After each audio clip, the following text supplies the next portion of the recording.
Comme vous le savez vous-même, les frontières africaines ont été tracées sans les Africains, contre les Africains, dans l'intérêt des pays colonisateurs. Résultat, les Africains aux indépendances ont hérité de ces frontières sans savoir où se trouvent les limites. Ce qui a fait que les frontières, dans les premières années de l'indépendance, ont été des zones de conflit permanent. Nous avons la guerre entre le Burkina Faso et le Mali, la guerre des pauvres, les deux guerres des pauvres, mais il y a beaucoup d'autres guerres dont nous pouvons parler. Et cette situation a fait que chaque pays s'est enfermé et on a du micronationalisme qui s'est développé. Résultat, les frontières sont devenues des barrières entre les pays. Des frères qui sont de part et d'autre, des frères ne peuvent plus se saluer, ne peuvent plus se parler. Alors, cette situation s'est empirée et dans les années 2007, l'Union africaine a remarqué qu'on allait vers le gouffre et a décidé d'élaborer un programme frontière pour l'Union africaine. Ce programme, dans ses grandes lignes, permet de passer des frontières barrières à des frontières passerelles grâce à la coopération transfrontalière. Et l'Union africaine est allée plus loin en 2014 en élaborant, en faisant adopter par les chefs d'État la Convention de l'Union africaine sur la coopération transfrontalière, donnant la capacité aux frères de se parler. Mais ce qui est très important dans ce programme, c'est que ça a réveillé les États. Et chaque État s'est lancé dans cette vision de l'Union africaine. C'est ainsi que le Bénin, qui était dans la même perspective, est d'abord passé en 2009 d'une commission nationale de délimitation des frontières à une commission des frontières. Après, il a trouvé qu'une commission des frontières, ça ne suffit pas, mais il faut doter cette structure d'une capacité d'intervention rapide comme une structure d'urgence. C'est comme ça qu'on est passé du secrétariat permanent à une agence qui a pris toutes les capacités et a reçu comme mandat d'intervenir dans la gestion intégrée des espaces frontaliers. Et nous sommes donnés comme tâche d'intervenir suivant 4 axes essentiels. Premièrement, c'est la sécurisation des frontières et des zones frontalières. Et à ce niveau, nous avons rapproché la sécurité des populations frontalières en considérant en 6 ans environ une soixantaine de commissariats frontaliers. Nous avons aussi créé une force d'appui à la population frontalière que nous appelons Unité spéciale de surveillance des frontières. Sur le plan toujours de la sécurité et pour renforcer la police dans les zones grises, nous avons construit des bases vers les frontières pour permettre à ces forces d'aller au secours des autres.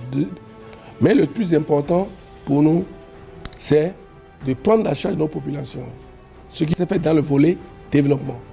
Et dans le volet développement, l'objectif pour nous, c'est de donner le sentiment d'appartenance au Bénin à ces personnes qui, pendant longtemps, ont été oubliées, délaissées dans la pauvreté extrême. Et dans ce cadre, nous avons commencé par construire des écoles pour les enfants, sortant les enfants des écoles confessionnelles pour les amener vers l'école conventionnelle. Nous avons construit environ 100 écoles. Nous avons payé les maîtres dans ces écoles-là, parce que partout on construit. Quand l'État n'intervient pas, nous suppléons l'État. Nous avons aussi doté nos villages de forage, parce que l'eau est fondamentale dans ces espaces. Et l'eau est la denrée la plus rare dans ces espaces-là. Donc nous avons construit près de 5 forages. Nous avons aussi, dans le même temps, allé vers les consultations médicales foraines, parce que ces zones n'ont aucune possibilité d'avoir accès à des soins de qualité. Ce qui fait que le gouvernement a pris l'option, donc, de nous appuyer à apporter à ces populations des soins de qualité avec les médecins des grands centres, les professeurs d'université et les sociétés supérieures de l'armée qui arrivent et consultent ces populations. Nous faisons toutes les études de spécialité, que ce soit la neurologie, la cardiologie, la rhumatologie, etc. Et ce qui a été très important, c'est ainsi, nous avons ajouté l'ophtalmologie. Et en ophtalmo, nous avons réussi, sur 500 personnes consultées, nous avons une 70aine qui étaient malades. Et sur ces 70, on a opéré une 50aine de cataractes. Et des gens qui ont perdu la vue depuis 20 ans ont retrouvé la vue. Nous avons passé en gynécologie avec la détection des cancers du col de l'utérus, où nous avons su environ 500 femmes, une soixantaine qui étaient malades, et On a traité certains sur place avec thermocoagulation et d'autres ont été référés dans les grands centres pour ablation. Nous sommes en 7e édition. Nous avons environ 50 000 personnes qui ont été prises en charge. Donc, au lieu d'une journée, vu l'ampleur du problème chez nous, le Bénin a décidé de consacrer toute une semaine à la frontière. Magnifier la frontière pendant une semaine pour permettre aux compatriotes de communier avec ces populations, j'ai dit, marginalisées. La semaine des frontières nous donne l'occasion de partager avec nos compatriotes toutes nos préoccupations et les enjeux majeurs. Nous transformons les enjeux en défis pour permettre à chacun de prendre une part dans la mise en œuvre donc, de ces préoccupations-là. C'est pourquoi cette année-ci, dans le cadre de la pandémie qui secoue notre continent et la planète, nous avons choisi comme thème de travailler sur gestion des frontières et enjeux sanitaires, prise en charge du Covid-19. Pourquoi? Vous avez remarqué par vous-même que déjà, alors qu'on n'était pas en période de crise, les zones frontalières étaient des zones oubliées, des zones délaissées, des zones marginalisées. Et aujourd'hui, avec leur pauvreté extrême, ces populations ne peuvent pas, si on ne les accompagne pas à respecter les consignes données par l'État. Porter des masques, c'est un luxe dans cette zone-là.